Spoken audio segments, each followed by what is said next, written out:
Syarat menang Pilpres harus jadi budak dan boneka oligarki. Oleh Sutoyo Abadi, pemerhati sosial politik dan kebangsaan. Momen dramatis berlangsung di Gedung KPU Jakarta, Rabu, 24 April 2024. Saat pengumuman penetapan Prabowo Gibran sebagai Presiden dan Wapres terpilih dari hasil Pilpres 2024. Usai pidato, Prabowo langsung menghampiri Anies dan Cak Imin, bersalaman. Prabowo sempat menggoyang tubuh Anies ingin memberi pesan keakraban keduanya. Muncullah spekulasi bahwa Anies bakal bergabung dengan Prabowo dalam koalisi Indonesia Maju, yang menjadi rivalnya selama kontestasi Pilpres 2024, yakni Koalisi Perubahan dan Persatuan. Kedatangan Anies dan Cak Imin, apakah hanya ingin menunjukkan sikap kesatria, legowo atas kecurangan yang telah menerpanya? Prabowo dan Anies melepas tawa, beradu wajah pelaku dan korban pembantaian demokrasi. Pada saat yang sama, Prabowo mengungkap perasaan yang juga pernah dialaminya.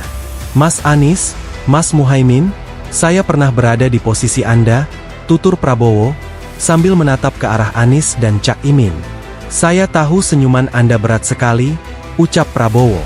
Apa makna dari kalimat dan pengakuan Prabowo tersebut? Kebanggaan atas kemenangannya di atas limbah kecurangan.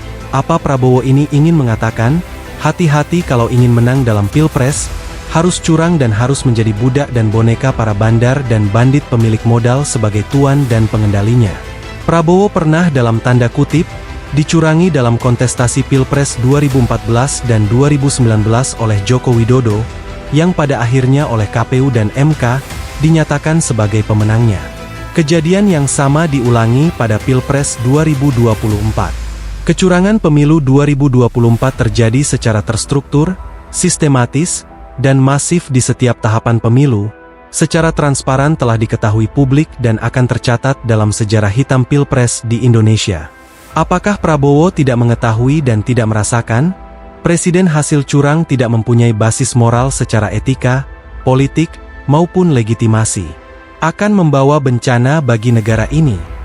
Prabowo memiliki karakter pemimpin yang berjiwa negarawan, apa harus mengorbankan diri, hanya karena ambisi kekuasaan, harus bertekuk lutut dengan begundal para bandar dan bandit politik di Indonesia. Prabowo punya moral, harus jujur kepada dirinya sendiri dan jujur kepada rakyat. Kecurangan pemilu yang dilakukan secara terbuka dan terang-terangan, dengan cara apapun tidak akan bisa dihapus dan dilupakan oleh waktu. Setiap penyelenggaraan pemilu itu selalu ada kecurangan, tetapi tidak pernah ada yang berlangsung secara terstruktur, sistematis, dan masif, bahkan terang-terangan, justru dikawal oleh penyelenggara, pengawas pemilu dan eksekusi di Mahkamah Konstitusi. Prabowo sebenarnya adalah korban dari konspirasi kecurangan pemilu 2024, yang didalangi Presiden Joko Widodo, hanya untuk meloloskan putranya, yakni Gibran Rakabuming Raka untuk menjadi wakil presiden. Wajah politik Indonesia ke depan akan ditentukan oleh Prabowo.